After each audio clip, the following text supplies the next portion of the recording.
देखा कि कभी भीड़ में जाते वक्त या मेले में जाते वक्त या फिर आपके कॉलेज में ही आपका किसी लड़की से अनजाने में टच हो गया तो शरीर में क्या होता है, एक एनर्जी आ जाती है, रोंगटे खड़े हो जाते हैं, सनसनाहट उत्पन्न हो जाती है।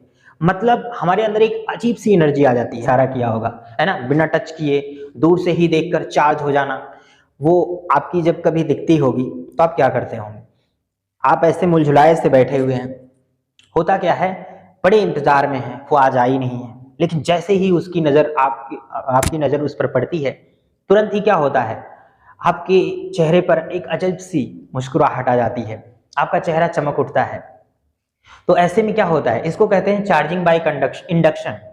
नमस्कार, गुड इवनिंग, सत श्री अकाल। क्या हालचाल? सीधी बात न बकवास में एक बार फिर से आप सभी प्यारे मित्रों का दिल खोलकर स्वागत है। दोस्तों, आज है क्लास 12th फिजिक्स के chapter number 1 electric charge and field का फर्स्ट लेक्चर। आज से हम क्लास 12th फिजिक्स की बिगिनिंग करेंगे और ये एक नई जर्नी होगी, नई सीरीज होगी, जहां पर आप लोगों को मिलेंगे क्रिस्टल और क्लियर कॉन्सेप्ट और साथ में हर टॉपिक से रिलेटेड जो भी उससे रिलेटेड क्वेश्चन बन सकते हैं उन सबको भी हम डिस्कस करेंगे बहुत ही बेहतर और शानदार अंदाज में। वीडियो को लास्ट तक देखना। वीडियो पसंद आए तो इसे जरूर अपने दोस्तों के साथ शेयर करिएगा। ज्यादा बातें नहीं करेंगे, ना ही ज्यादा वादे करेंगे, बस फोकस करेंगे बिल्कुल पढ़ाई पर। आज से शुरू होती है beginning of class 12th physics की सेट t इज इक्वल 0, यानी आज से टाइम स्टार्ट होता है क्लास 12th के फिजिक्स का। आज है हमारा पहला लेक्चर, जहां पर हम बहुत बेसिक सी बातें करेंगे इलेक्ट्रिक चार्ज एंड फील्ड के बारे में। वैसे इलेक्ट्रिक चार्ज के बारे में ही आज बातें होंगी, फील्ड तो बहुत दूर की बात है। पहले हम बेसिक सी बातें करेंगे, इलेक्ट्रिक चार्ज क्या होता है और क्वांटाइजेशन ऑफ चार्ज क्या होता है, कंजर्वेशन ऑफ चार्ज क्या होता है और मेथड ऑफ चार्जिंग की बात करेंगे। आज की वीडियो का यही टॉपिक है। और हम सबसे पहले बात कर लें कि ये हमारा इलेक्ट्रोस्टैटिक का फर्स्ट यूनिट है जिसमें हम पहला चैप्टर कर रहे हैं। इस यूनिट के अंदर और भी टॉपिक्स हैं, पहले उनको अलग से देखेंगे, लेकिन हम ये जानना चाहेंगे कि इलेक्ट्रोस्टैटिक फिजिक्स की कौन सी ब्रांच के अंतर्गत आता है। तो इसको देखेंगे, इन सब चीजों को हम रब कर दे रहे हैं। चल, तो इसको हम इरेज कर दें, ठीक है। अब देखो, वैसे ये हमारा जो होता है इलेक्ट्रोमैग्नेटिज्म फिजिक्स की एक ब्रांच है। इलेक्ट्रोमैग्नेटिज्म ये हमारी फिजिक्स की एक बड़ी ब्रांच है और इसी के अंतर्गत हमारा आता है। इसको दो भागों में डिवाइड किया गया है। एक हमारा है इलेक्ट्रोस्टैटिक, जो कि हम अभी अभी पढ़ने जा रहे हैं, इलेक्ट्रोस्टैटिक्स, ठीक है। इलेक्ट्रोस्टैटिक का मतलब होता है स्थिर विद्युत की, हिंदी में बोले तो स्थिर विद्युत की होता है। और इलेक्ट्रोमैग्नेटिज्म का मतलब है वैद्युत चुंबकत्व होता है। और इसकी जो दूसरी ब्रांच जो होती है वो होती है हमारी इलेक्ट्रोडायनामिक्स, ठीक है। क्या होता है मित्र? इलेक्ट्रोडायनामिक्स, ठीक है। अब देखो, इसका मतलब क्या है स्थिर विद्युत की। इलेक्ट्रोस्टैटिक मतलब इस टॉपिक में हम पढ़ेंगे जहां पर चार्ज हमारा क्या होगा, रेस्ट पर होगा। Charge at rest. रेस्ट का मतलब क्या है? जब आवेश क्या हो, विरामावस्था में होगा, तो जो भी उसकी प्रॉपर्टीज होंगी वो हम कहां पर पढ़ेंगे? इलेक्ट्रोस्टैटिक के बारे में, इलेक्ट्रोस्टैटिक के अंतर्गत पढ़ेंगे, ठीक है। और इलेक्ट्रोडायनामिक्स का मतलब ये होता है जब हमारा चार्ज मोशन में आ जाता है, जब चार्ज हमारा मोशन में आ जाता है, व्हेन चार्ज इन मोशन। तो इसमें हम चार्ज मोशन में जब आ जाएगा तो उसके बारे में स्टडी करेंगे मित्रों, ठीक है। अब इसके अंतर्गत चार्ज जब रेस्ट पर होता है तो कौन कौन सी प्रॉपर्टी होती है, कौन कौन से चैप्टर आएंगे? पहला ही चैप्टर हमारा होगा इलेक्ट्रिक चार्ज एंड फील्ड, जो कि हम डिस्कस करने वाले हैं। इलेक्ट्रिक चार्ज एंड फील्ड, ये हमारा पहला चैप्टर होगा, ठीक है। और इसी के अंतर्गत हमारा दूसरा चैप्टर होगा electric potential and capacitance. Capacitance, अब ये क्या होता है मित्रों? देखिए, इलेक्ट्रिक चार्ज मतलब वैद्युत आवेश तथा क्षेत्र। थोड़ा सा इंग्लिश हो रहा है तो कंफ्यूज नहीं होंगे, बहुत ही साधारण सी इंग्लिश है। बाकी मैं इनको हिंदी में भी एक्सप्लेन करता रहूंगा, बाइलिंगुअल होगा ये क्लास, सभी लोगों को समझ में आएगा। और इलेक्ट्रिक पोटेंशियल यानी वैद्युत विभव और धारिता, इसका मतलब क्या होता है? धारिता। अब ये तो हमारे होंगे इलेक्ट्रोस्टैटिक के 2 चैप्टर होंगे, इसमें हम पढ़ेंगे, ठीक है। थोड़ा बड़ा टॉपिक है, समय लगेगा, देखने में सिर्फ 2 है लेकिन बहुत बड़ा टॉपिक है। अब जब चार्ज मोशन में आ जाएगा तो पहला चैप्टर हमारा आएगा इलेक्ट्रिक करंट। इलेक्ट्रिक करंट, ठीक है। इलेक्ट्रिक करंट भी एक बड़ा टॉपिक है। और इसके बाद यहीं पर आएगा मैग्नेटिज्म, ठीक है। और इसको कहते हैं चुंबकत्व। क्या कहते हैं? चुंबकत्व। और चुंबकत्व के अंतर्गत भी बहुत सारी चीजें हैं। जब चार्ज मोशन में आ जाता है तो उसके चारों ओर मैग्नेटिक फील्ड जनरेट होती है, तो मैग्नेटिज्म के अंतर्गत उसको हम पढ़ लेंगे। और तीसरा जो हमारा टॉपिक आएगा वो इलेक्ट्रोमैग्नेटिक इंडक्शन आएगा। क्या आएगा? इलेक्ट्रोमैग्नेटिक इंडक्शन, है ना, वैद्युत चुंबकीय प्रेरण आएगा मित्रों, ठीक है। इसके बाद चौथा टॉपिक जो हमारा आएगा वो अल्टरनेटिंग करंट आएगा। क्या आएगा मित्र? अल्टरनेटिंग करंट का आएगा। इसके बाद हमारी मॉडर्न फिजिक्स स्टार्ट हो जाएगी, इलेक्ट्रोमैग्नेटिक वेव आएगा। फिर हमारा फर्स्ट जो फिजिक्स का पहला पार्ट होगा वो समाप्त हो जाएगा। उसके बाद हमारा आएगा जो कि है ऑप्टिक्स आ जाएगा सेकंड फिजिक्स में, ठीक है। ऑप्टिक्स आएगा, फिर परमाणु आएगा, न्यूक्लियाई आएगा, फिर जो होता है हमारा अर्धचालक इलेक्ट्रॉनिकी सेमीकंडक्टर डिवाइसेस आ जाएंगे। तो इस तरह से हमारी फिजिक्स से क्या हो जाएगी? ब्रेकअप हो जाएगी। ब्रेकअप नहीं होगा, कहने का मतलब फिजिक्स समाप्त हो जाएगी। तो दोस्तों, आप चाहें तो इन बातों को, वीडियो को पॉज करके नोट कर सकते हैं। ये सारी चीजें हमें पढ़नी है मैग्नेटिज्म के अंतर्गत, ठीक है। तो आप चाहें तो इन्हें नोट कर सकते हैं। आइए हम शुरू करते हैं इलेक्ट्रिक चार्ज एंड फील्ड के बारे में। और फील्ड तो बहुत दूर है, हमने पहले ही बताया। हम बात करेंगे पहले इलेक्ट्रिक चार्ज की। क्या बात करेंगे मित्रों? इलेक्ट्रिक चार्ज की, ठीक है। चलिए शुरू करते हैं, पहले इसे इरेज कर दें।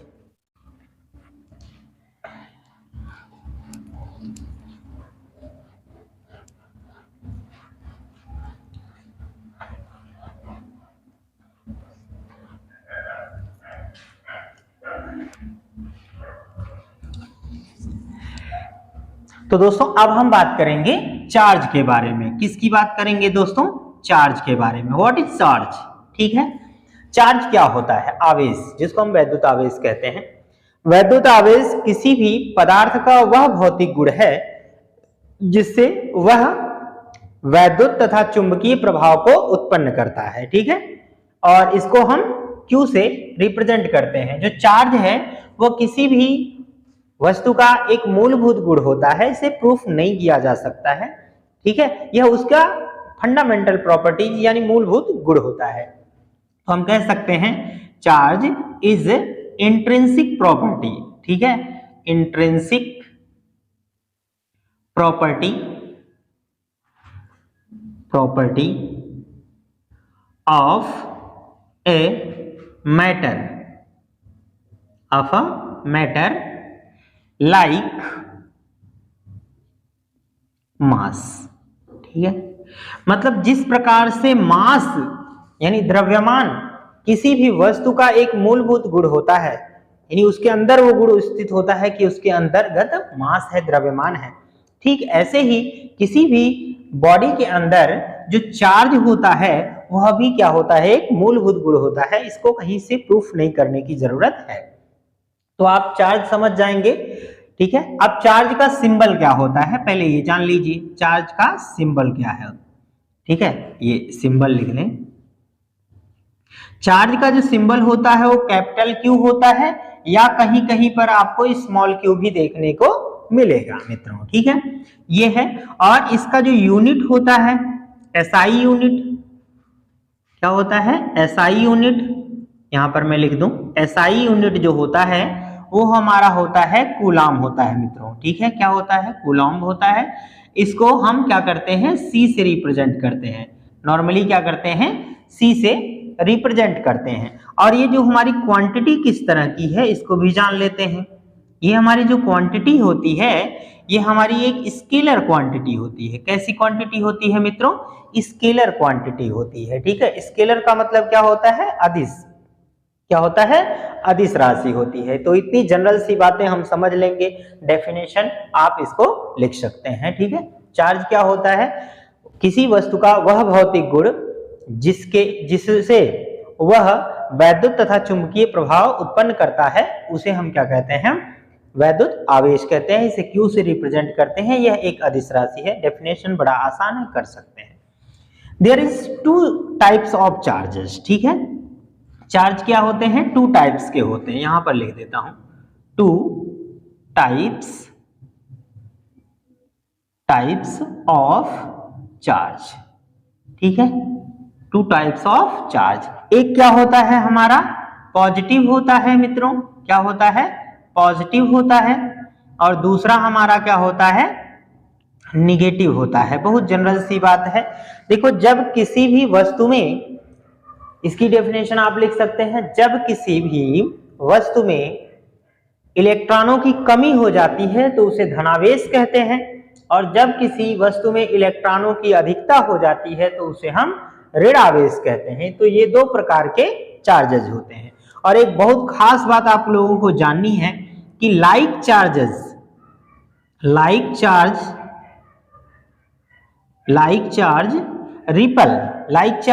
रिपल करते हैं, ठीक है। लाइक चार्ज रिपेल, ठीक है। यानी प्लस और प्लस क्या करेंगे, रिपेल करेंगे, और माइनस माइनस भी क्या करेंगे, रिपेल ही करेंगे, ठीक है। लेकिन अनलाइक चार्ज जो होते हैं, अनलाइक चार्ज का मतलब क्या होता है, विपरीत आवेश। अनलाइक चार्ज क्या करेंगे, ये दोनों क्या करते हैं, अगर प्लस प्लस है तो नफरत करेगा, ठीक है, और अगर माइनस माइनस है तो भी क्या करेंगे, ये लोग नफरत करेंगे, ठीक है। लेकिन अगर अनलाइक चार्ज होंगे, विपरीत आवेश होंगे, एक प्लस होगा एक माइनस होगा, तो ये एक दूसरे को क्या करेंगे मित्रों, अट्रैक्ट करेंगे। क्या करेंगे, अट्रैक्ट करेंगे, क्या करेंगे, अट्रैक्ट करेंगे, यानी इन दोनों में प्यार हो जाएगा। बहुत ही सिंपल सी बात है यार। कभी लड़का लड़के को पसंद करता है, नहीं करता। कभी लड़की लड़की को पसंद करती है, नहीं करती है। लेकिन लड़का लड़की को पसंद करता है या फिर लड़की लड़के को पसंद करती है ना। बहुत ही साधारण सी बात है, आप इसे समझते होंगे ऑलरेडी, या ऐसे इंटरेस्टिंग तरीके से इसे आप समझ सकते हैं। ये बहुत जरूरी है। यानी अनलाइक चार्ज जो होते हैं वो अट्रैक्ट करते हैं, लाइक चार्ज जो होते हैं यानी समान आवेशों में प्रतिकर्षण होता है। बहुत जरूरत पड़ेगी इन सब चीजों की, ठीक है। अब एक और खास बात हम समझेंगे, जैसे कि हमने आप लोगों को कहा कि चार्ज जैसे इंट्रिंसिक प्रॉपर्टी है, मूलभूत गुण है मास की तरह, तो इन दोनों में कुछ ना कुछ तो डिफरेंस होगा ही। तो क्या अंतर है उस चीज को हम जानेंगे। एक और खास बात यहाँ पर एक और चीज नोट कर लेंगे, ये हमारा पहला पॉइंट है, मूलभूत गुण है, और दूसरा पॉइंट भी है, लिख लेंगे यहाँ पर, charge always comes with mass, ठीक है। इसका क्या मतलब हुआ, जहां पर चार्ज यानी आवेश होता है वहां पर द्रव्यमान आएगा, यानी जहां पर आवेश रहेगा वहां द्रव्यमान रहेगा। लेकिन ये जरूरी नहीं है कि जहां पर मास हो वहां पर चार्ज हो, ये जरूरी नहीं है, ठीक है। अब देखो, चार्ज तभी हो पाएगा, जैसे हमारा मार्कर है, अगर इसमें जरूरत से ज्यादा इलेक्ट्रॉन हो जाएंगे तो ये ऋणावेशित हो जाएगा, अगर इलेक्ट्रॉनों की कमी हो जाएगी तो इसमें क्या होगा, पॉजिटिव चार्ज आ जाएंगे। लेकिन अगर इसको किसी तरह से आवेशित नहीं किया गया है तो ऐसा नहीं है कि इसमें चार्ज नहीं है चार्ज, माइनस प्लस है बराबर है, लेकिन उनकी संख्या क्या है, बराबर है। क्या है, बराबर है। तो इसमें कुछ ना कुछ द्रव्यमान है लेकिन इस पर चार्ज नहीं है। तो द्रव्यमान है, चार्ज हो ये जरूरी नहीं है, लेकिन जहां पर चार्ज होगा वहां पर द्रव्यमान होगा, ये बात तय है। तो उम्मीद करते हैं कि आपको इलेक्ट्रिक चार्ज का जो टॉपिक होगा वो आपको समझ में आ गया होगा। अगर कोई डाउट हो तो प्लीज कमेंट जरूर करिएगा, क्योंकि आपके कमेंट्स हमें पूरी तरह से मोटिवेट करेंगे आगे की वीडियो में उन चीज़ों को ध्यान देने की जो आप लोगों के लिए फालतू लग रही हूँ या आपको जो समझ में ना आ रही हो। तो please pause the video, note it down. अच्छा, अब आप लोग इतनी बातें तो समझ गए, चार्ज क्या होता है, चार्ज की छोटी छोटी बातें है ना, वो समझ गए। अब हम यहाँ समझते हैं, जैसे कि हमने आप लोगों को बताया कि जो हमारा चार्ज है वो मास की तरह इंट्रिंसिक प्रॉपर्टी है, तो इन दोनों में डिफरेंस क्या है वो देख लेते हैं। तो यहाँ पर एक तरफ मैं लिख रहा हूं चार्ज और एक तरफ लिख लूंगा मास। ठीक है दोस्त, अब देखो चार्ज जो होता है वो कैसा होता है। पहला टॉपिक ये होगा, डिफरेंस यही है कि ये हमारा पॉजिटिव भी होगा एंड निगेटिव भी होगा। ये बात तो आपको समझ में आती ही है। पर मास जो है हमारा ऑलवेज पॉजिटिव होता है, इसमें कोई डाउट नहीं होना चाहिए। अब इसके बाद दूसरी प्रॉपर्टी है कि जो चार्ज है वो इंडिपेंडेंट है, इंडिपेंडेंट ऑफ स्पीड है। स्पीड के साथ चार्ज परिवर्तित नहीं होता है। यहां पर हम कह सकते हैं चार्ज इज इंडिपेंडेंट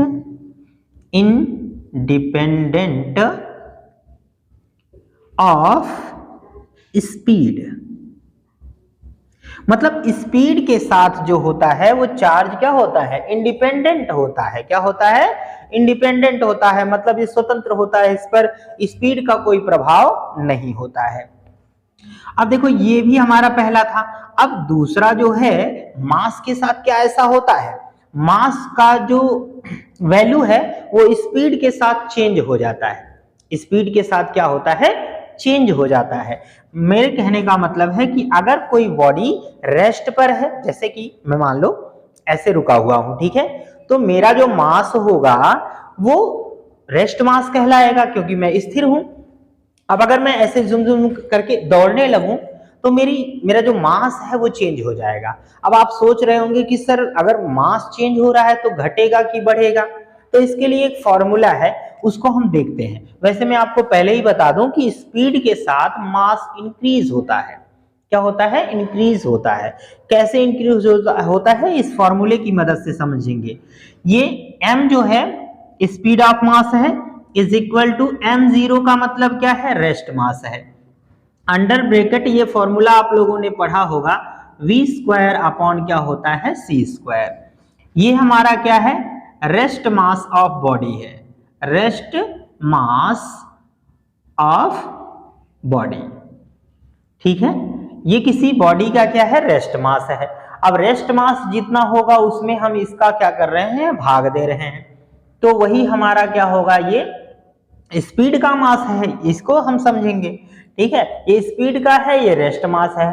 अब रेस्ट मास में हम कुछ वैल्यू का भाग देने जा रहे हैं, ध्यान दीजिएगा, जो वैल्यू आएगी वो स्पीड का मास कहलाएगा। आप इतनी बातें समझते हैं ना, जैसे जब हम किसी चीज में भाग देंगे तो निश्चित रूप से वो वैल्यू कम होगी ना, चाहे अगर हमने 1 का भाग दिया तो कोई डिफरेंस नहीं होगा, लेकिन अगर हम किसी और नंबर का, 1 से ज्यादा नंबर का भाग देंगे तो ऑब्वियस सी बात है कि ये चेंज होगा ना। कैसे, ये देखो लाइट की स्पीड है और ये हमारा क्या है, उस बॉडी की स्पीड है जो चल रहा है। वैसे जनरली ऐसा देखा जाता है कि अगर कोई बड़ी बॉडी जैसे हम हैं, या हम कार चला रहे हैं, गाड़ी मोटरसाइकिल ऐसी कोई चीज चला रहे हैं, तो उसकी जो स्पीड होगी वो लाइट की स्पीड से बहुत कम होगी। ध्यान से सुनना, बहुत कम होगी, क्योंकि आप गाड़ी कितना चला सकते हो, 100, 200, 150 की स्पीड, 200 की स्पीड चला सकते हो ना। और आप देखो कि लाइट की स्पीड क्या है, 10 की पावर 8 होती है। आप जानते हैं इतनी बात, 10 की पावर 8 होती है। तो इतने का आप जब इसमें भाग दोगे तो वैल्यू बहुत छोटी आएगी, तो बहुत छोटी आएगी मतलब 0। ठीक है, क्या है, 0 हो जाएगा, और 1 में से 0 घटाने पर कोई फर्क नहीं पड़ता। आप जान रहे हैं इतनी बात, कोई फर्क नहीं पड़ेगा, तो इसका मतलब हम 1 का ही भाग देंगे तो उतना असर नहीं पड़ता। मेरे कहने का मतलब सिर्फ इतना है कि अगर हम किसी छोटी बॉडी की बात कर रहे हैं, यानी कोई कार, गाड़ी या कोई मनुष्य अगर दौड़ रहा है, तो उस पे इस फॉर्मूले का बहुत ज्यादा इफेक्ट नहीं पड़ता, बहुत कम पड़ता है। इसलिए हमें इस बात का एहसास नहीं होता कि हम जब स्पीड से चल रहे होंगे तो हमारे मास में चेंजिंग आएगी। तो ये बात हम वहां पर समझ नहीं पाएंगे, है ना, महसूस नहीं कर पाएंगे। लेकिन अगर कोई इलेक्ट्रॉन मूव कर रहा है, इलेक्ट्रॉन बहुत तेजी से चल रहा है, तो देखिए यहाँ 10 की पावर 8 है, इलेक्ट्रॉन का जो स्पीड होता है वो 10 की पावर 6 में होता है। तो थोड़ा बहुत 6 और 8 में बहुत ज्यादा अंतर नहीं है, तो निश्चित रूप से कोई थोड़ा बहुत परिवर्तन आएगा। तब आप देखेंगे कि वहां पर मास जो होगा वो स्पीड के साथ चेंज होगा। दोस्तों मेरे कहने का सिर्फ इतना मतलब है कि जो मास है वो स्पीड के साथ चेंज होता है। मैं यहां कह सकता हूं मास डिपेंड्स अपॉन स्पीड, ठीक है। यानी ये दो आपके अंतर हैं चार्ज और मास के बारे में। मेरा ख्याल है कि आप लोगों को चार्ज के बारे में इतनी डिटेल शायद ही कहीं आप लोगों को मिली होगी, ठीक है। तो वीडियो को पॉज करके चाहे तो इसे नोट कर सकते हैं, फिर हम आगे कंटिन्यू करते हैं। चलिए नोट कर लिया, इरेज कर दें।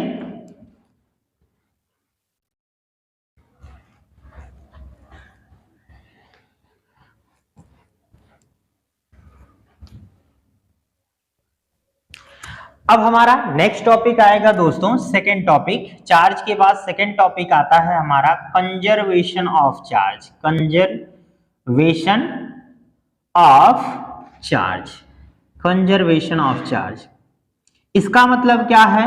आवेशों का संरक्षण। इसका मतलब क्या है? आवेशों का संरक्षण। दोस्तों संरक्षण, कंजर्वेशन जो है आप कई चीजों में समझे होंगे, जैसे संवेग संरक्षण, ऊर्जा संरक्षण, ये आप लोगों ने पढ़ा होगा। तो ऊर्जा क्या होती है? आपने पढ़ा है ऊर्जा का संरक्षण। ऊर्जा ना तो कभी नष्ट की जा सकती है, ना ही उत्पन्न की जा सकती है, यह केवल एक से दूसरे में परिवर्तित होती है। तो दोस्तों ठीक ऐसा ही है कंजर्वेशन ऑफ चार्ज। तो आप कह सकते हो कि आवेश यानी charge can neither be created nor be destroyed but only can be transferred, ठीक है। तो आप इस बात को चाहे तो लिख सकते हैं, हिंदी में भी चाहे तो लिख सकते हैं, आवेश को ना तो उत्पन्न किया जा सकता है ना ही नष्ट किया जा सकता है, यह केवल एक से दूसरे में परिवर्तित स्थानांतरित होता है। तो हम यहां पर इसकी डेफिनेशन लिख सकते हैं, charge can neither be created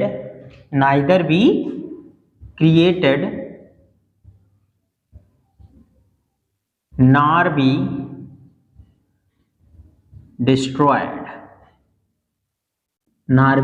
destroyed but only can be transferred, ठीक है। यह एक से दूसरे में केवल स्थानांतरित की जा सकती है, ना तो इसे हम समाप्त कर सकते हैं ना ही नष्ट कर सकते हैं। तो एक डेफिनेशन तो मित्रों आप ये दे सकते हैं। आप चाहें तो इसकी दूसरी भी डेफिनेशन दे सकते हैं। कैसे दे सकते हैं? The total charge of an isolated system, an isolated का मतलब क्या होता है? विलगित, जो तन्हाई में रह रहा हो, उसका किसी और दुनिया से लेना देना ना हो। आइसोलेटेड सिस्टम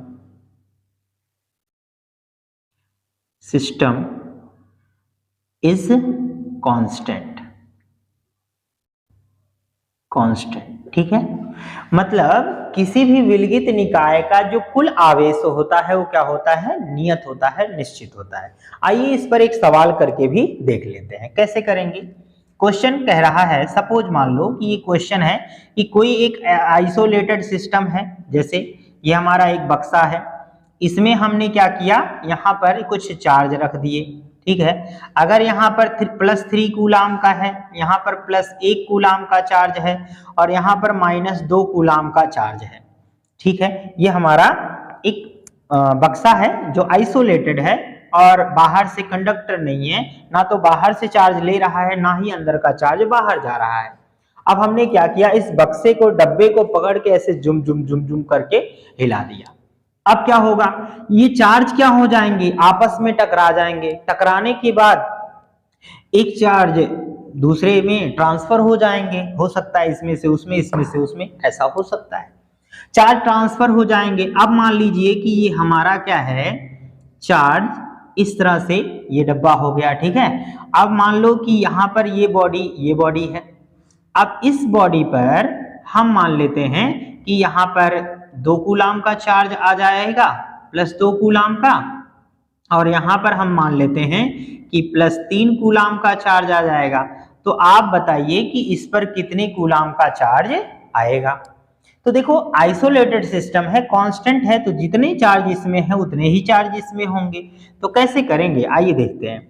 इसमें हम देखो ऐसे कह सकते हैं Q1 plus Q2 plus Q3 ये चार्ज है, और इतने ही चार्ज इसमें भी होंगे। तो Q1 डैश प्लस क्या हो जाएगा, Q2 डैश प्लस क्या हो जाएगा, Q3 डैश।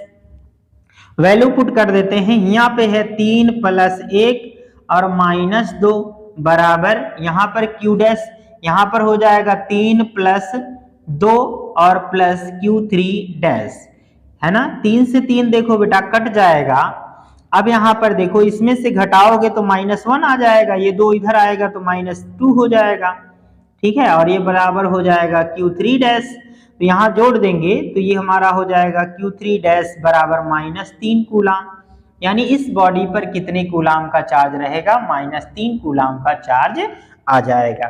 बोलो समझ में आ रहा है? समझ में आ रहा हो तो प्लीज वीडियो को लाइक कर दीजिए, अपने दोस्तों के साथ शेयर भी जरूर करते रहिएगा। इस तरह से हम समझ सकते हैं कंजर्वेशन ऑफ चार्ज यानी आवेशों का संरक्षण। ठीक है, वीडियो को पॉज कर लो, नोट करो, फिर हम आगे कंटिन्यू करते हैं। चलो जी, इसको इरेज कर दें। अब हम अगला टॉपिक देखेंगे, क्वांटाइजेशन ऑफ चार्ज। ठीक है, नोट कर लिया होगा आप लोगों ने इसे।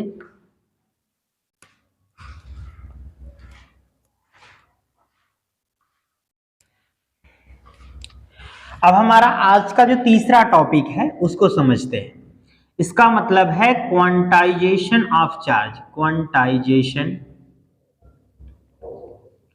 ऑफ चार्ज, दोस्तों इसको हिंदी में क्या कहते हैं बताना जरा कमेंट करके, है ना। आवेश का क्वांटमीकरण, क्या कहते हैं, आवेश का क्वांटमीकरण कहते हैं। ठीक है, अब आवेश का क्वांटमीकरण क्या है, देखो यहां पर सन 1909 में, ठीक है, थोड़ा अब हिंदी में यूज कर दूं, सन 1909 में RA मिलिकन, यहां पर नहीं लिखते, थोड़ा सा यहां पर लिखते, RA मिलिकन, RA मिलिकन नामक साइंटिस्ट थे।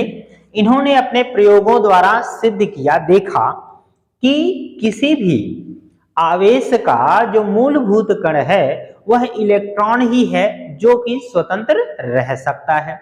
ठीक है, और इलेक्ट्रॉन पर जो चार्ज होते हैं वह मूल कण है जो स्वतंत्र रह सकता है, सबसे छोटा वही कण है। यानी आवेश का जो सबसे छोटा मूल कण है वो कौन है, इलेक्ट्रॉन है जो स्वतंत्र रह सकता है। देखिए इलेक्ट्रॉन से छोटे भी कण होते हैं, है ना, जैसे positron, mason, boson, quark, anti quark, ये सब भी होते हैं, पर वो स्वतंत्र अवस्था में नहीं रहते हैं, इसलिए उन्हें हम मूल कण नहीं मान सकते। इलेक्ट्रॉन ही है जो कि हमारा क्या होता है, स्वतंत्र रूप से रह सकता है। ठीक है, जब इन्होंने RA मिलिकन जो है, इन्होंने आयल ड्रॉप्स लॉ का प्रयोग किया था। किसका, oil drops law.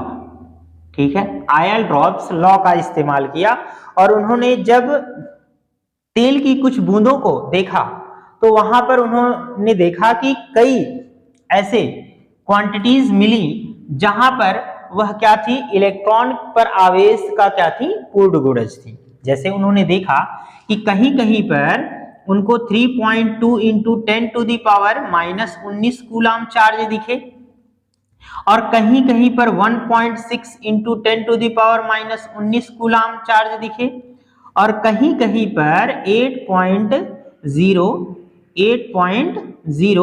Into 10⁻⁻19 coulomb charge दिखे, और कहीं पर 6.4 इंटू 10⁻⁻19 कूलाम चार्ज दिखे।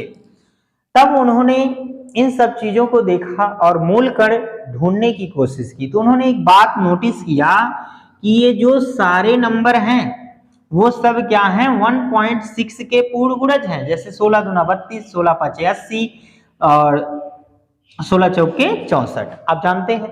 तो इस प्रकार से उन्होंने देखा तो माना कि ये सब जो नंबर हैं वह इसके क्या हैं, गुणज हैं। क्या हैं, गुणज हैं और पूर्ण गुणज होते हैं। तो कहने, और ये क्या है, हमारा इलेक्ट्रॉन पर चार्ज है। क्या है, इलेक्ट्रॉन पर चार्ज है। दोस्तों क्वांटाइजेशन का मतलब क्या होता है, कहने का मतलब कण है, यानी इलेक्ट्रॉन जो होता है वह टुकड़ों में नहीं होता है। मतलब अलग अलग एक ऐसे कण होते हैं जिनको हम टुकड़ा नहीं कर सकते। कहने का मतलब ये है कि हमेशा ये फिक्स अमाउंट में रहेगा, 1 2 3 4 5 ऐसे अमाउंट में रहेगा। जैसे ये मार्कर है हमारा, इस मार्कर को अगर आप दुकान पे खरीदने जाओगे तो आप बोलोगे 1 मार्कर दे दो, 2 मार्कर दे दो, 4 मार्कर दे दो, 5 मार्कर। आपने कभी ये नहीं देखा होगा कि 2.5 मार्कर दे दो, 1.5 मार्कर दे दो। या बोर्ड खरीदने जाओगे तो 1 बोर्ड 2 बोर्ड ऐसे मांगोगे, है ना। ठीक है, तो कहने का मतलब है कि इसके टुकड़े नहीं कर सकते। ठीक है, यह फिक्स अमाउंट में होगा। जैसे एक झोला है, झोले में से अगर आपसे हम कह दें कि 10 आवेश निकालो तो आप 10 आवेश ही निकालोगे, कुछ आवेश निकालोगे तो फिक्स अमाउंट में रहेगा। ऐसा मतलब वो पॉइंट में नहीं होगा, 1.5 2 3 1.5 2.5 साढ़े ऐसा नहीं होगा। ठीक है, वो फ्रैक्शन वैल्यू में नहीं होगा। वह हमेशा क्या होगा, इलेक्ट्रॉन का पूर्ण गुणज होगा, या तो 1 इलेक्ट्रॉन 2 इलेक्ट्रॉन 4 इलेक्ट्रॉन 5 इलेक्ट्रॉन, इस अमाउंट में रहेगा। ऐसा इन्होंने देखा था। कहने का मतलब कहीं पर भी जो चार्ज रहेगा मेरे मित्रों, चार्ज जो होगा वो Q, वो हमेशा इस तरह से रहेगा, या तो +1 इलेक्ट्रॉन के बराबर होगा या -1 इलेक्ट्रॉन, या फिर हम कह सकते हैं कि +-2 इलेक्ट्रॉन होगा, या फिर हम कह सकते हैं +-3 इलेक्ट्रॉन होगा, ऐसे डॉट डॉट, या फिर +-n इलेक्ट्रॉन के बराबर ही रहेगा मेरे मित्रों। ठीक है, तो हम कह सकते हैं कि जो चार्ज यानी आवेश का फॉर्मूला होगा वो Q बराबर +-Ne के रूप में होगा। यानी कहीं पर भी जो आवेश हो सकते हैं वो Q बराबर Ne के फॉर्मेट में रहेंगे, वेयर n इज इंटीजर। क्या है, इंटीजर है। इंटीजर का मतलब क्या है, पूर्णांक है ना। ये आपका बटे में नहीं होगा, 1/2 3/2 ऐसा नहीं होगा, 1 2 3 4 ऐसे नंबर होंगे। आप कह सकते हैं कि n इज इक्वल 0 1 2 3 है ना, एंड सो ऑन, इस तरीके से। ठीक है, इनफाइनाइट तक हो सकता है। ठीक है, समझ में आ गया। चलो आप इस पे हम क्या करते हैं, 1 2 सवाल भी कर लेते हैं। कैसे, एक सवाल करते हैं। ठीक है, सबसे पहले आप चाहें तो इसको नोट कर सकते हैं। अब फॉर्मूला आप लोगों ने नोट कर लिया होगा यहां पर।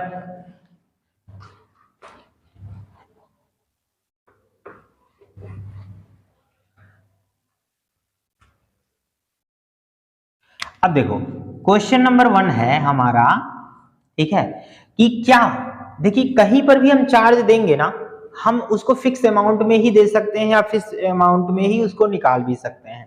तो कहने का मतलब एक सवाल करते हैं, क्या किसी वस्तु को +8 गुणे 10 के पावर -18 कूलाम आवेश दिया जा सकता है। ठीक है, तो इसको हल कर सकते हैं हम। ठीक है, ये पूछ रहा है हमसे और हम इसको हल करके देखेंगे कि क्या इतने आवेश दिए जा सकते हैं। कैसे करेंगे दोस्तों, ये आवेश का मात्रक है, हम जानते हैं, चूंकि Q इज इक्वल होता है Ne, ये इतने आवेश हैं, तो हम n की वैल्यू निकालेंगे तो यहाँ पर हम कह सकते हैं n बराबर q अपॉन ई आ जाएगा। अब देखो q की वैल्यू है हमारे पास 8 गुणे 10 के पावर माइनस 18 और बटे इलेक्ट्रॉन पर charge 1.6 into 10 to the power minus 19 coulomb होता है मित्रों। अब आप देखिए जब इसको आप ऊपर ले जाएंगे तो कितना हो जाएगा, ये हमारा 8 बटे 1.6 और ये 19 प्लस हो जाएगा तो यहाँ गुणे में आ जाएगा हमारा कितना, यहाँ पर 10 आ जाएगा। ठीक है, अब दशमलव हटाई दीजिएगा तो यहाँ पर कितना होगा 80, 16 एकम 16, 16 पचे 80, 10 पचे 50। ठीक है, यानी 50 इलेक्ट्रॉन हो रहे हैं। इलेक्ट्रॉनों की संख्या कितनी आ गई मित्र, 50। यानी 50 इलेक्ट्रॉन हम अगर दे रहे हैं, 50 आवेश दे सकते हैं, तो एक फिक्स अमाउंट है। अगर यही वैल्यू 50.2 आ जाती या हम कहते 49.1 आ जाता तो ऐसा संभव नहीं होता। कि अगर यहाँ पर कोई दशमलव नंबर आ जाएगा तो समझ लीजिए कि इतने आवेश संभव नहीं होंगे, हम नहीं दे सकते। जब फिक्स अमाउंट में आएगा तो दे सकते हैं। क्लियर हुई बात? उम्मीद है आपको समझ में आ गया होगा। ठीक है, वीडियो को पॉज कर लो, चाहो तो इसे नोट कर लो। एक और सवाल इसी पर करेंगे और बहुत ही इंपॉर्टेंट है, कई बार बोर्ड्स में भी ऑप्शंस में भी पूछ लिया जाता है, तो उन्हें जरूर कर लें, कंठस्थ भी कर सकते हैं। यहां पर सवाल आता है, क्वेश्चन नंबर इसी टॉपिक से रिलेटेड है 2। एक कूलाम आवेश में कितने आवेश होते हैं, कितने आवेश होते हैं? कैसे करेंगे, एक कूलाम में कितने आवेश होते हैं, हम संख्या निकालने जा रहे हैं। तो हम जानते हैं कि n बराबर होता है q बटे e, यही फॉर्मूला देखा। तो 1 बटे, एक कूलाम चार्ज है तो 1 लिख लिया, इलेक्ट्रॉन पर 1.6 into 10 to the power minus 19 coulomb charge होता है। इसको कैसे हल करोगे, देखो दशमलव हटा ही दोगे, तो दशमलव हटा दोगे तो यहाँ पे कितना हो जाएगा, 10 हो जाएगा। तो यहाँ पर 10 बटे में कितना हो जाएगा 16 और ये गुणे हो जाएगा 10 के पावर 19, प्लस में हो जाएगा, ऊपर करेंगे। अभी भी आप इसमें भाग नहीं दे सकते तो हम क्या करेंगे, ठीक है। अब देखो 10 में हम भाग देंगे 16 का, कैसे भाग देंगे 10 में, देखिए 16 का भाग देंगे तो दशमलव बढ़ाना पड़ेगा 0, फिर 16 छक्का 96 हो जाएगा। अब आप देखिए इसमें से घटाए देंगे 4 आ जाएगा, है ना, 0 बढ़ा सकते हैं, 16 दूना 32 हो जाएगा, यहाँ पे आ जाएगा 8, 0 बढ़ाएंगे 80, 16 पचे 80 कर सकते हैं। ठीक है, अब ये हमारा कट जाएगा तो हमारा वैल्यू आ रहा है 0.625 इंटू 10 टू दी पावर 19 और एक अंक पर वैज्ञानिक दृष्टिकोण से आप लिखोगे तो एक अंक पर दशमलव लगाया जाता है, 6.25 गुणे, अब इसमें क्या होगा, एक 0 कम हो जाएगा तो 10 के पावर 18, ये हमारा क्या हो जाएगा, आंसर हो जाएगा। यानी एक कूलाम में आवेश, एक कूलाम आवेश में इलेक्ट्रॉनों की जो संख्या होती है हमारी कितनी होती है, 6.25 गुणे 10 के पावर 18 होता है। आप चाहें तो इसे नोट कर सकते हैं, फिर हम आगे कंटिन्यू करते हैं दोस्तों। ठीक है, चलिए नोट कर लिया होगा, अब हम इसे इरेज कर दें। इसके बाद का एक और टॉपिक और लास्ट टॉपिक करेंगे इसमें,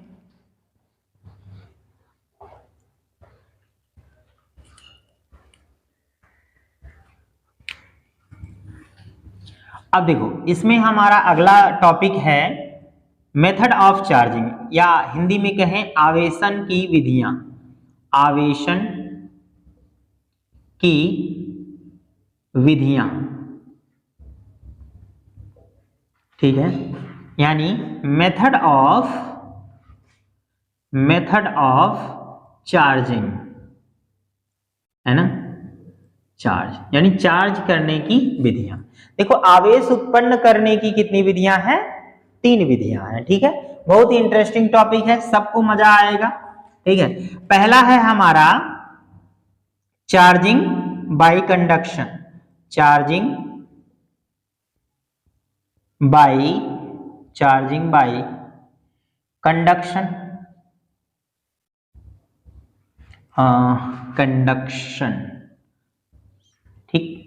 अब चार्जिंग बाई कंडक्शन का मतलब है चालन विधि द्वारा आवेशन, ठीक है, चालन विधि द्वारा। कंडक्शन का मतलब क्या होता है? चालन, ठीक है।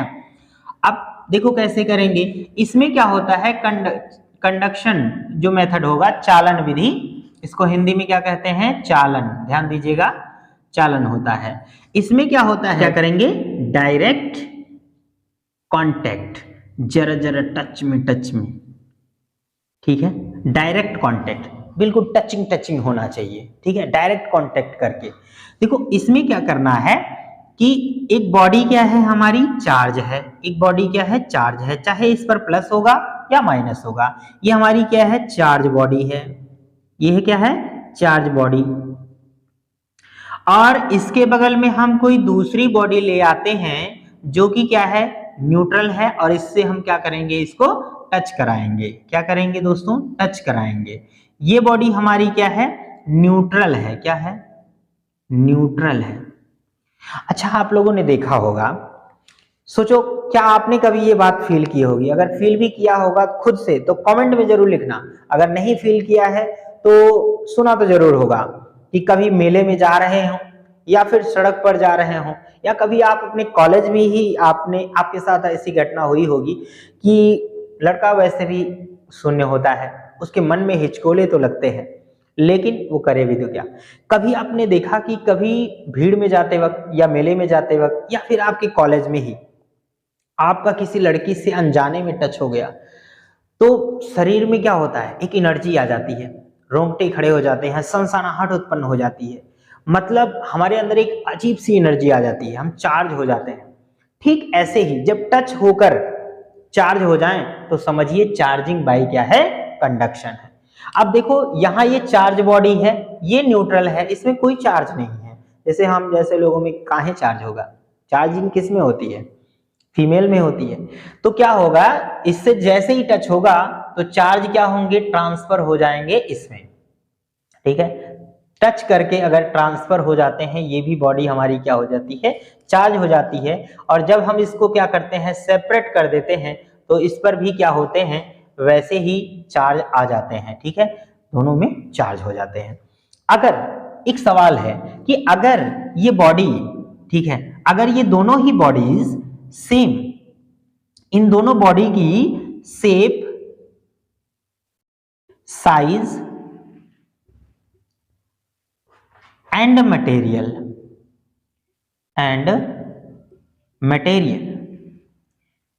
सेम हो, तब क्या होगा? तब अगर इस चार्ज पर, इस पर Q चार्ज होंगे और इस पर कोई चार्ज नहीं है, तो टच होने के बाद, ठीक है, टच होने के बाद जब इस बॉडी को हम क्या करेंगे? टच होने के बाद जब इनको सेपरेट करेंगे तो इस पर भी Q/2 और इस पर भी क्या होंगे? Q/2 चार्ज आ जाएंगे। जब सेम शेप, साइज और मटेरियल के होंगे तो टच होने के बाद आधे चार्ज उसमें चले जाएंगे, आधे चार्ज इसमें रह जाएंगे। तो ये है हमारा चार्जिंग बाई कंडक्शन। उम्मीद है आप लोगों को ये बातें समझ में आ गई होंगी। अब हम देखेंगे चार्जिंग बाई इंडक्शन। आंखों ही आंखों में इशारा हो गया। अब हम देखेंगे चार्जिंग बाई इंडक्शन। जब नजरों से चार्ज किया जाए, ठीक है, नजरों से बिना टच किए, चार्जिंग बाई इंडक्शन। बोलो भाई, कभी आंखों आंखों में इशारा किया है? आंखों आंखों में इशारा किया होगा, है ना, बिना टच किए, दूर से ही देखकर चार्ज हो जाना। वो आपकी जब कभी दिखती होगी तो आप क्या करते होंगे? आप ऐसे मुलझुलाए से बैठे हुए हैं, होता क्या है, बड़े इंतजार में है, वो आज आई नहीं है, लेकिन जैसे ही उसकी नजर आपकी नजर उस पर पड़ती है, तुरंत ही क्या होता है? आपके चेहरे पर एक अजब सी मुस्कुराहट आ जाती है, आपका चेहरा चमक उठता है। तो ऐसे में क्या होता है? इसको कहते हैं चार्जिंग बाई इंडक्शन। बिना टच किए ही, केवल देखकर दूर से ही हम क्या हो जाएं? चार्ज हो जाएं। अच्छा, इंडक्शन का मतलब क्या है? प्रेरण। क्या कहते हैं? प्रेरण द्वारा आवेशन है। ये प्रेरण द्वारा आवेशन है, हिंदी पूरी बात लिख सकते हैं आप, प्रेरण द्वारा आवेशन। ठीक, कैसे करना है? अब देखो ये बॉडी है, इसमें माइनस है, इसमें माइनस, ठीक। अब इसको टच नहीं करवा रहे हैं, दूसरी बॉडी हम यहाँ पर मान लो एक बॉडी लेकर आ रहे हैं, ये बॉडी ए है। अब इसमें होगा क्या कि इस बॉडी को देखकर, ठीक है, इस बॉडी में क्या होंगे, विपरीत आवेश इधर आ जाएंगे, ठीक है। अच्छा, इतना कॉन्सेप्ट आप लोगों को, इधर विपरीत क्या हो जाएगा, माइनस आ जाएगा। मैं एक बात और आप लोगों को यहां पर क्लियर कर दूं दोस्तों, ऐसा होगा ना कि ये जब इधर जाएगा, आप जानते हैं कि किसी भी वस्तु में इलेक्ट्रॉन यानी माइनस चार्ज ही एक जगह से दूसरे जगह पर जाते हैं, यानी इलेक्ट्रॉन जाते हैं, प्रोटॉन कभी भी मूव नहीं करता। तो आप सोचोगे कि सर ये प्लस कैसे आ गया? नहीं आया भाई, ये माइनसवा है ना, वो क्या करेगा कि सामने वाले माइनस को रिपल कर देगा, ये लड़के को देखकर भगा देगा, और जब इधर चले जाएंगे, ये चार्ज इधर चले जाएंगे, मतलब इस साइड में इलेक्ट्रॉनों की क्या होगी, कमी हो जाएगी, तो इधर के प्लस दिखने लगेंगे, इलेक्ट्रॉन इधर हो जाएगा। लेकिन लेकिन लेकिन लेकिन ये बॉडी क्या थी, न्यूट्रल थी, ये हमारी चार्ज थी, ठीक है, ये चार्ज बॉडी थी, ठीक है, ये हमारा क्या था, अभी न्यूट्रल था, ठीक है। अभी जब इसको समीप ले आए, ये न्यूट्रल नहीं है, तो इसमें प्लस इधर हो गए, माइनस इधर हो गए, लेकिन अभी भी ये चार्ज नहीं है। क्यों नहीं चार्ज है? क्योंकि अभी इस पर प्लस और माइनस के आवेशों की संख्या क्या है, बराबर है। ये केवल तो प्रेरण करके माइनस को उधर भेज दिया, प्लस को इधर रख लिया ना, लेकिन अभी दोनों चार्ज क्या है, बराबर है। अब इस बॉडी को अगर हमें चार्ज करना है तो इसके बगल में दूसरा बॉडी लाना होगा, दूसरी बॉडी मान लो बी ला दिए, अब इसको कांटेक्ट करवाना होगा, ठीक है, कांटेक्ट करवा लिए। अब कांटेक्ट करवाओगे, जब कांटेक्ट करवाने के बाद ये माइनस इसमें के माइनस को इधर भेज देगा, इसमें के माइनस को इधर भेज देगा, तो इधर आ जाएंगे प्लस, ठीक है, इधर आ जाएंगे क्या, प्लस आ जाएंगे। अब देखो ये बॉडी चार्ज कैसे होगी, देखो अब इन दोनों को हमें क्या करना है, सेपरेट कर देना है। क्या करना है, सेपरेट कर देना है। जब आप सेपरेट कर दोगे, लेकिन सेपरेट भी कैसे करना है, इस चार्ज बॉडी को अभी यहीं रखे रहेंगे, इसके समीप लाए हैं, आवेश हो गया है, इसको यहीं पकड़े रहेंगे, तभी इसको हटा देंगे, सेपरेट कर देंगे अलग अलग ऐसे, ठीक है, अलग अलग ऐसे कर दोगे, ये बॉडी ए हो जाएगी, ये बॉडी बी हो जाएगी। तब हमारा ये जो बॉडी होगा, क्या होगा, इधर माइनस चला गया ना, इधर माइनस इसमें चले जाएंगे टच करके, तो इसमें क्या हो जाएगा, ये हमारा प्लस चार्ज हो जाएगा, और ये क्या हो जाएगा, माइनस चार्ज हो जाएगा, ठीक है। एक तो तरीका ये है। दूसरा तरीका देख लो, इसको टच करवा के, एक तरीका ये है कि ये माइनस है और इसके बगल में दूसरी बॉडी जब लेकर आओगे तो ये प्लस, ये प्लस, ये प्लस, और इधर क्या हो जाएगा, माइनस हो जाएगा। अब प्रेरण द्वारा इंडक्शन तो हो गया, इंडक्शन यानी प्रेरण द्वारा यहाँ पर आवेश तो इधर उधर हो गए, लेकिन अभी ये चार्ज नहीं है। अब क्या करेंगे, इसको हम अर्थ से, अर्थिंग, गांव में क्या करते हैं, अर्थिंग देते हैं ना, तो इसको क्या करते हैं, अर्थ से जोड़ देते हैं। अर्थ से जोड़ देंगे तो इलेक्ट्रॉन जो होंगे वो क्या होंगे, इसमें चले आएंगे, पृथ्वी में, तो ये हमारी बॉडी क्या हो जाएगी, चार्ज हो जाएगी। माइनस वाला रखा, सामने क्या हो गया, प्लस आ गया। इस तरह से भी हम क्या कर सकते हैं, चार्जिंग बाई इंडक्शन के द्वारा हम इसे चार्ज कर सकते हैं। क्लियर हुई बात? उम्मीद है समझ में आ गई होगी। कोई दिक्कत हो फिर कमेंट सेक्शन में जरूर लिखिएगा, ठीक है। इस तरह से कर सकते हैं, समझ में आ गया। अच्छा, एक बात यहीं पर सवाल कर ले हम कि दोस्तों अगर आपको प्लस चार्ज करना है तो माइनस ला सकते हैं, अगर आपको माइनस चार्ज उत्पन्न करवाना है तब क्या करोगे, तो यहाँ पे हम क्या करेंगे, प्लस चार्ज बॉडी लेकर आएंगे। क्या करेंगे, प्लस चार्ज बॉडी लेकर आएंगे, ठीक है। अब सुनो, अब इसके बाद हम करेंगे, इसको कर लिया, अब देखिए तीसरा कर लेते हैं इसमें, चार्जिंग बाई फ्रिक्शन।